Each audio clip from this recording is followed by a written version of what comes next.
కౌలు రైతులకు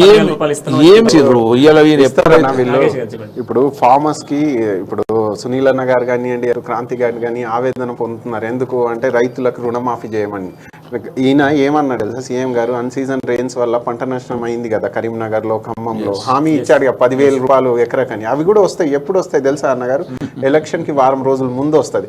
same like GHMC 2022లో elections లో వచ్చాయి కాదు, ఇంటికి 10,000 ఇచ్చిరుగా. చూసారా ఇక్కడ పబ్లిక్ మనీని పొలిటికల్ గిమ్మిక్ కోసం, సెల్ఫ్ రూలింగ్ కోసం ఎలా యూజ్ చేస్తున్నారు, ఎంత మిస్యూజ్ చేస్తున్నారు తెలంగాణ సమాజం గ్రహించాలి. ఇంకో విషయం అన్న, సచివాలయం వస్తే తెలంగాణ సమాజం సంబరపడుతుందా? తెలంగాణ సమాజంలో బీదోళ్ళు ఉన్నారు చూడండి, బీదరికానికి గురవుతున్న వాళ్ళ డబుల్ బెడ్రూమ్ వస్తే సంతోషిస్తారా? ఇప్పుడు డబుల్ బెడ్రూమ్ ఎంతమందికి ఇచ్చిర్రు, ఎంతమందికి ఇల్లు ఇచ్చి ఆదుకున్నారు? ఆ రేషో తీయమని చెప్పండి. సచివాలయం గురించి గొప్పగా చెప్పుకోకనండి. ఈ క్వశ్చన్ ఇద్దరికి, బీఆర్ఎస్ కి అటు బీజేపీకి కూడా. హర్ ఘర్ హర్ గాంవ్ మే హర్ ఏక్ కో ఘర్ బనాకే దేంగే అన్నారుగా. టార్గెట్ ఫుల్ఫిల్ అయిందా? రోటీ కపడా మకాన్ అన్న మన ఫిలాసఫీ, దేశ ఫిలాసఫీ, కాంగ్రెస్ నాటిన ఫిలాసఫీ బీజేపీ ఇవ్వడంలో సక్సెస్ అయిందా, ఇటు బీఆర్ఎస్ ఇవ్వడంలో సక్సెస్ అయిందా? వీళ్ళు సక్సెస్ ఎందులో అయింది తెలుసా అన్న? అబద్ధపు హామీలు ఇచ్చి ఓ ఆకాశ నేతల్లో చూపించేసి ప్రజానికానికి మోసం చేయడం. ఇదే ఇప్పుడు సచివాలయం వచ్చేసి తెలంగాణ సమాజంలో ఉన్న ప్రతి ఒక్క ప్రాబ్లం. దళిత బంధువుల్లో 3 లక్షల వాళ్ళ ఎమ్మెల్యే రోజుకుంటున్నారు. ఏం చెప్తా ఉన్నారు అంటే ఇటు రాష్ట్రంలో బీఆర్ఎస్, కేంద్రంలో బీజేపీ రెండు కూడా మాటలు చెప్తా ఉన్నాయి తప్ప చేతలు చేయట్లేదు. ఇప్పుడు కాంగ్రెస్ అధికారంలోకి వస్తే ఇవన్నీ ఇంప్లిమెంట్ జరుగుతాయి 100% అన్న. మేము టార్గెట్ ఇచ్చాం, మైనారిటీస్ కి 4% రిజర్వేషన్ ఇచ్చామని. 7% లేపుతున్నారు కదా బీజేపీ. ఎవరు? బీజేపీ లేదు. ఇక్కడ అమిత్ షా చెవెల్లాలో చెప్పినప్పుడు respected home minister Amit Shah గారు ఏమన్నారు? చెవెల్లాలో ముస్లిం రిజర్వేషన్ తీసేస్తాం అన్నారు. ఓ సమాజంలో రిజర్వేషన్ ఉంటే మంచిదా, తీసేస్తే మంచిదా? ఏ చదువుకున్న అసలు ఆయన హోమ్ మినిస్టర్ అన్న అంత వేగ్గా మాట్లాడవచ్చా? సన్నా అది పక్కన పెడితే ఇక్కడ బీఆర్ఎస్ హామీ ఇచ్చిందన్న ముస్లిం సోదరులకు ఏమని? 12% రిజర్వేషన్ పెంచుతామని. కాంగ్రెస్ ఇచ్చిన 4%ని కంటిన్యూ చేస్తున్నారు. ఇప్పుడు వచ్చేసి ఎలక్షన్ ముందు వచ్చేసి సచివాలయం గుర్తొస్తుంది. వీళ్ళకి 100 సీట్ టార్గెట్ పెట్టుకుని వాళ్ళ ఎమ్మెల్యేకి సీరియస్ వార్నింగ్ ఇస్తారు. దళిత బంధువుల్లో కూడా వాళ్ళు మనీ తీసుకుంటున్నారు, 3 లక్షలు తీసుకుంటున్నారు అని. హీనమైన సిచ్యువేషన్ అది. అంటే ఇప్పుడు ఫైనల్ గా ఒక చర్చ మనం ఫైనల్ గా మాట్లాడుకోవాల్సింది ఏంది? తెలంగాణలో సచివాలయం పరిసర ప్రాంతాలు మనం చూస్తా ఉన్నాము.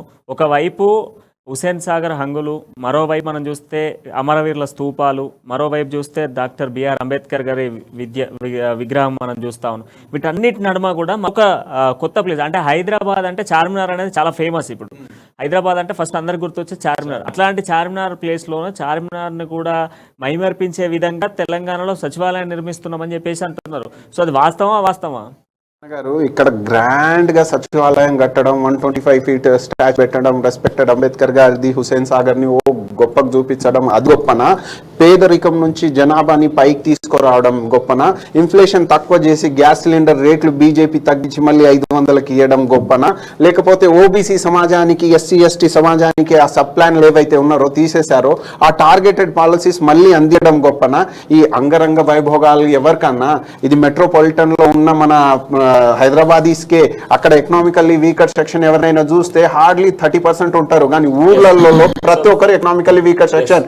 అన్నగారు ఇక్కడ 1000 రూపాయలు సంపాదించడం గొప్ప కాదన్నా. ఇక్కడ 30 lakhs ఎంప్లాయ్మెంట్ లీకేజ్ అవుతుంది కదా. వాళ్ళందరూ పేద ప్రజలు, గ్రామం నుంచి వచ్చిన వాళ్ళు. అక్కడ ఈ వర్ణదేవుడు కూడా వాళ్ళకి సహకరిస్తలేదు. దుస్థితిలో గవర్నమెంట్ ఆదుకోవాలా, లేక పబ్లిక్ పాలసీ డిజైన్ చేసి ఎమ్మెల్యేలే డబ్బులు తింటున్నారు అంటే అది ఎంత దరిద్రపు మాట. అంటే ఇవి చిత్తశుద్ధి కలగాలి. ఇప్పుడు కొత్త సెక్రటేరియట్ ప్రజానికానికి, తెలంగాణ సమాజానికి 100% యూస్ఫుల్ అవుతుందన్న నమ్మకం అయితే ప్రజానికానికి లేదన్న. సామాన్య ప్రజలకు ఎప్పుడైతే అందుబాటులో వస్తుందా రాదా అనేది అనుమానం ఉంది. ఎందుకంటే ప్రగతి భవనం కట్టినప్పుడు రాజశేఖర్ రెడ్డి గారు ముఖ్యమంత్రి ఉన్నప్పుడు ప్రతి సామాన్యుడు మొత్తం ఉన్నటువంటి పాత జిల్లాలలో టోటల్ ఉమ్మడి ఆంధ్రప్రదేశ్ అంతా ఎప్పుడైనా ఏ క్షణమైనా ఆయన కలిసి ఆయన మొర విన్నవించుకునే అవకాశం ఉండే. కేసీఆర్ గారు వచ్చిన తర్వాత మెయిన్ రోడ్ కబ్జా అయిపోయి ముళ్ళ కంచెలతో నుండి మినిస్టర్లు తప్ప ఎమ్మెల్యేలకు కూడా అవకాశం మారిపోయింది ప్రగతి భవన్.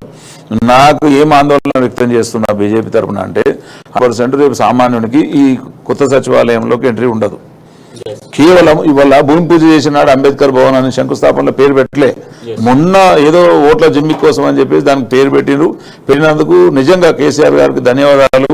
అంబేద్కర్ గారిపై నిలబెడతారు. కానీ ఆ పేరు అంబేద్కర్ అనే అందరి వాడు సచివాలయానికి కూడా అందరు వస్తేనే అది ఆ పేరు సార్థకత అవుద్ది.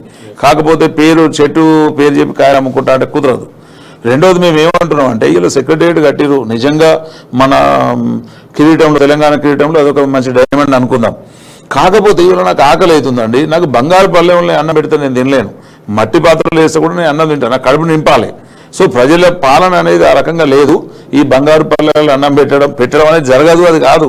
కనుక మట్టి పల్లెంలో పాత్రలో అన్నం పెట్టి తెలంగాణ ప్రజలందరినీ ఆదుకోవాలి, మంచి ప్రజాస్వామ్య పాలన జరగాలని కోరుకుంటున్నాం.